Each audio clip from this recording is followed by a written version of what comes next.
Ya por último, presidente, en estos días se dio a conocer una entrevista del expresidente Enrique Peña Nieto en el que ya sale de este silencio que haya mantenido.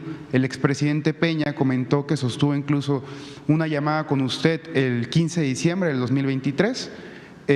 Conocer si este dato es cierto, presidente, y también su punto de vista sobre este silencio que ya rompió el expresidente Peña. Platica en esta entrevista que ha sostenido conversaciones con el expresidente Salinas de Gortari, con el expresidente Zedillo. Conocer, presidente, su punto de vista, si esto es un tema político, obedece a los tiempos electorales, conocer al respecto su opinión, presidente. Gracias. Bueno, eso sí es importante porque tiene todo el derecho de expresarse. Yo no hablé con él hasta después de la elección, ya que fui presidente electo. Hablamos creo que en 2 o en 3 ocasiones.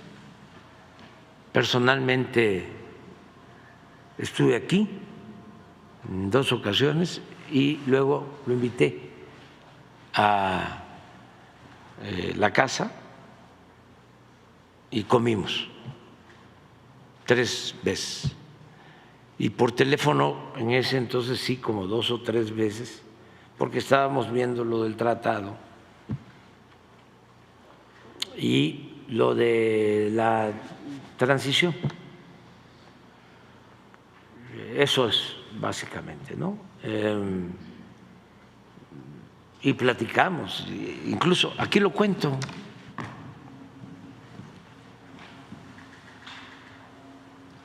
Aquí lo cuento.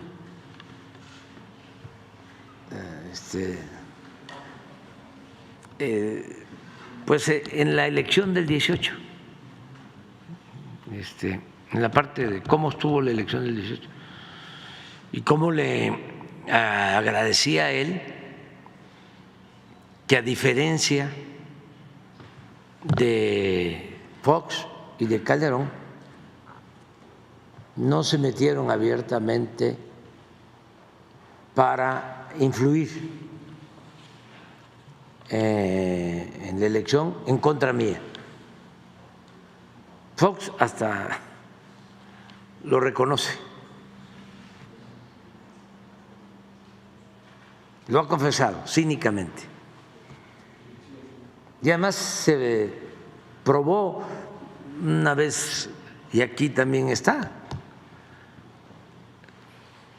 se presentó una denuncia porque salían de Los Pinos mensajes y la autoridad competente en ese entonces aseguró que sí, se había demostrado que salían esos mensajes en contra mía, la guerra sucia, el López Obrador o Andrés Manuel, un peligro para México, salían de Los Pinos, millones de mensajes, pero que la ley no establecía una sanción precisa, que la ley establecía, aquí lo explico, que solo se podía castigar si era en beneficio de un candidato, pero como no era en beneficio de ningún candidato, supuestamente, en abstracto,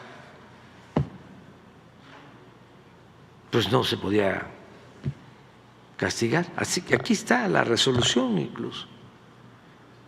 Y con Calderón pues lo mismo, porque se presentó una denuncia por gastos excesivos de campaña del presidente Peña cuando fue candidato, y él tenía toda la información. Y no entregaron la información. Y el Instituto Electoral, no sé quién estaba entonces, pues los mismos, terminaron resolviendo que quien se había excedido en el gasto habíamos sido nosotros, no el licenciado Peña. Pasa el tiempo y viene lo de Odebrecht y el director de Pemex pues declara de que habían recibido dinero porque él estaba en la campaña del licenciado Peña de Odebrecht. Pero ya eran hechos ya consumados. A diferencia de eso, cuando está de presidente el licenciado Peña, van a verlo los de la mafia del poder a convencerlo para que se unan,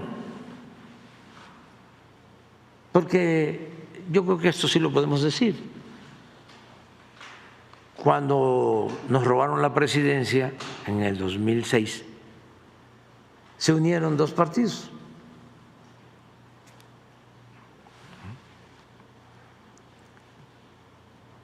Y el partido que postuló a Calderón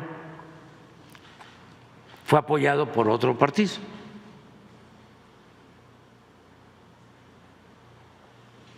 Y así se consumó el fraude. 6 años después, en el 12, el partido que ayudó en el 6 fue apoyado por el PAN. Acuérdense ustedes que Fox no votó ni siquiera por la candidata de su partido, que era la señora Josefina Vázquez Mota.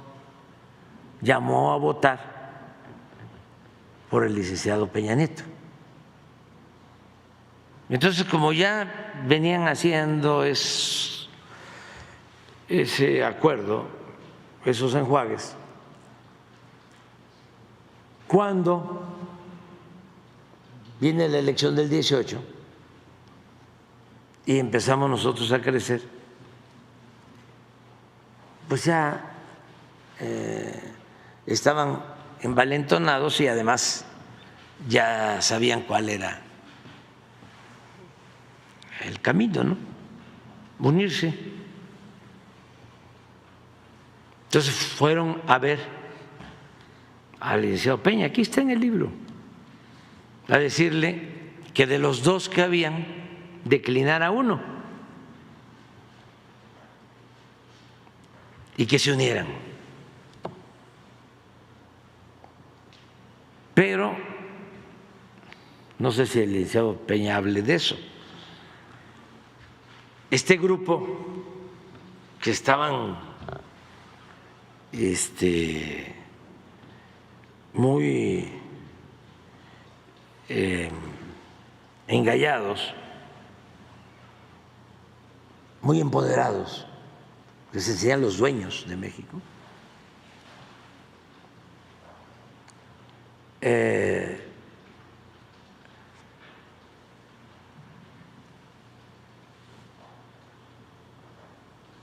ningunearon al licenciado Peña siendo presidente, porque hubo la reforma fiscal y no les gustó, porque perdieron privilegios. Sobre todo, esa reforma significó quitarles la posibilidad de no pagar impuestos mediante un mecanismo tramposo llamado de consolidación fiscal, en donde una empresa grande tiene utilidades, pero para no pagar impuestos constituye 5, 10 empresas donde supuestamente pierde. Entonces, al distribuirse o al contabilizarse ganancias y pérdidas, termina en cero y ya no pagan. Yo a eso atribuyo la molestia de este grupo, entre otras cosas. Y aunque les dejó la condonación de impuestos y les condonó muchísimos impuestos, no pagaron impuestos los grandes durante el periodo del presidente Peña y del presidente usurpador Felipe Calderón. Pero como se sentían los dueños de México, iniciaron una campaña en contra del licenciado Peña y lo convirtieron en el payaso de las cachetadas. No sé si se acuerdan. O sea, todo esto para los jóvenes, porque como ya de esto no se habla, ni modo que van a encontrar esta información en el Reforma, que fue uno de los periódicos que usaron para ningunear, para golpear al presidente Peña, al grado que el presidente Peña termina con una aceptación, creo que del 25, del 30%.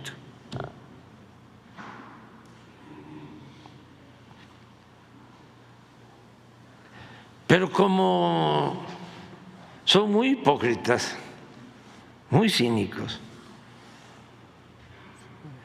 ante el peligro para México, como vamos creciendo, van a Los Pinos a implorarle al presidente Peña, después de lo que le habían hecho, que les ayudara para que se unieran en contra mía, en contra de nosotros.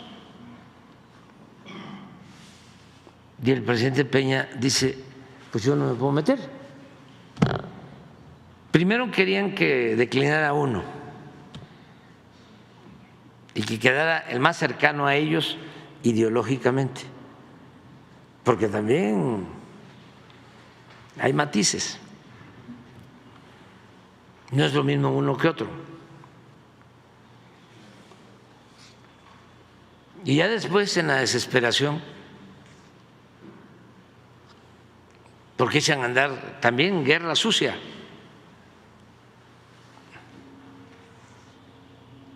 traen empresarios del extranjero, se reúnen para ponerse de acuerdo, pasan la charola, $1 millón en una reunión.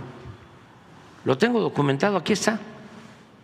5 millones, otro empresario, para un documental del señor Quintero, que estaba en Televisa.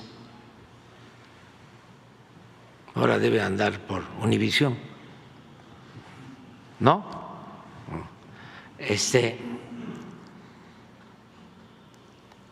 Y pasan la charola y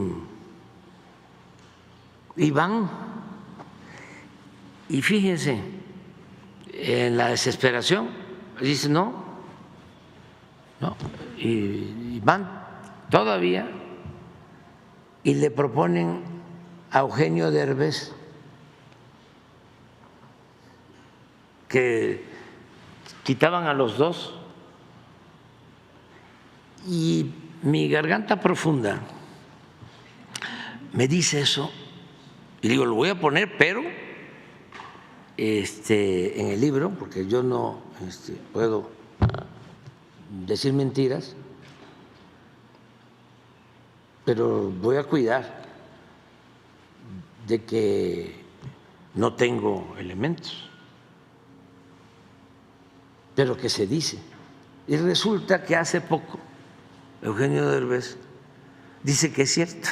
Entonces estaba yo contento.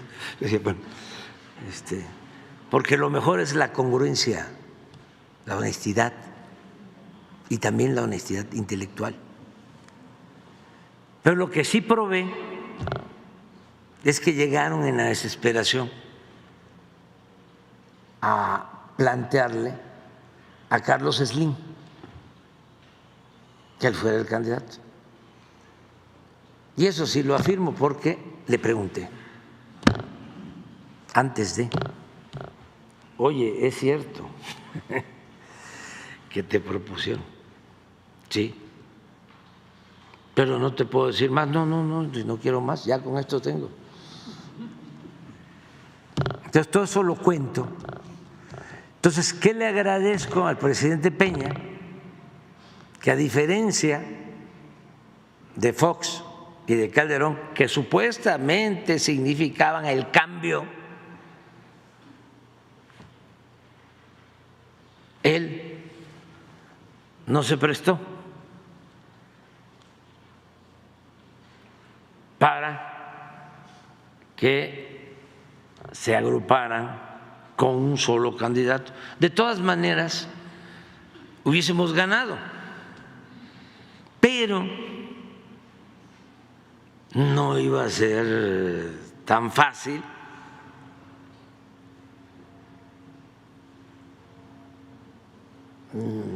No era lo mismo. En ese entonces nosotros no teníamos ningún gobierno,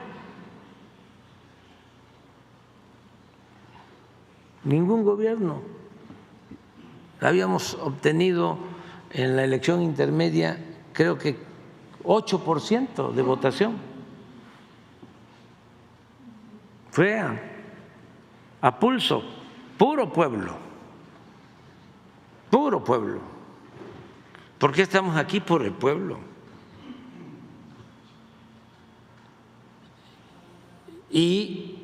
Pero de todas formas íbamos a ganar, pero unidos todos, porque yo siempre digo, fórmense, ¿no? Uno por uno, o sea, no sean montoneros.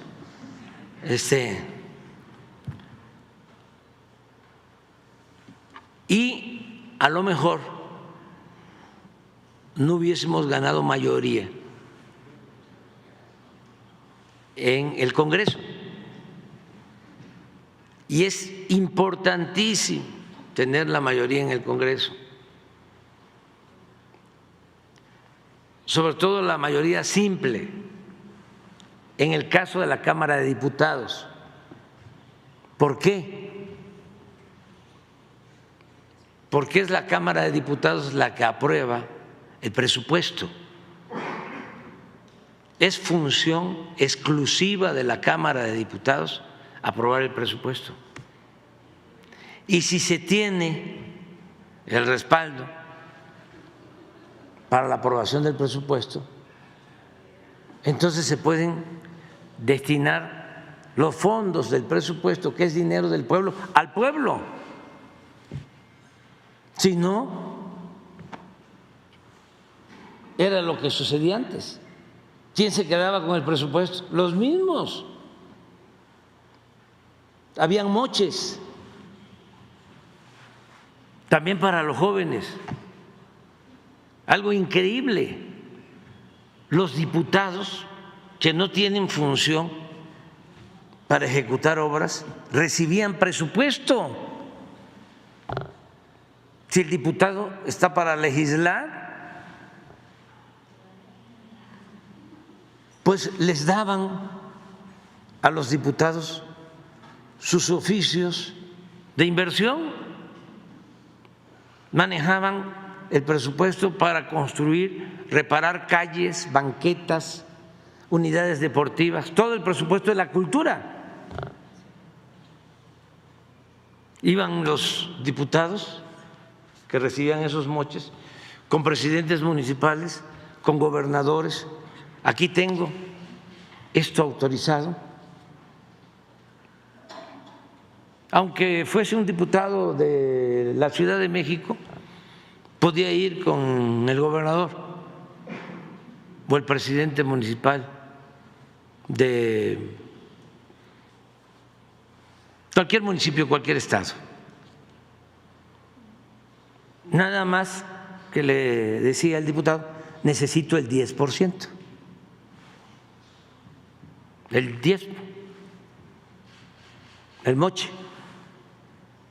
Si no me vas a dar el 10%,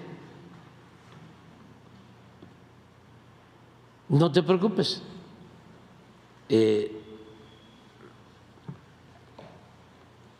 No me des nada, solo que yo te recomiendo a la empresa constructora, la que va a hacer la obra. Así era, pero hace 6 años, al grado que esa eminencia de la política económica, de la tecnocracia, que es el licenciado Carstens, fue 3 años secretario de Hacienda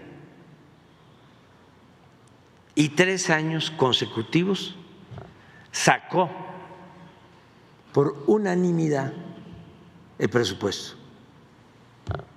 Todos los diputados votaron. 3 años consecutivos. Un mago. Sí. Pero bueno, ¿qué había en el fondo? Que se repartían ellos el dinero. Y pues no le llegaba el presupuesto al pueblo. No es como ahora, que el presupuesto le llega de manera directa a los beneficiarios y se reparte con justicia y llega a millones de familias. Eso no existía. ¿Cuándo le llegaba algo a la gente o volteaban a ver al pueblo? Cuando había elecciones. En ese tiempo empezaba la repartidera, materiales de construcción, frijol con gorgojo, despensas, pollos, patos, chivos, borregos, puercos, cochinos, marranos y dinero en efectivo.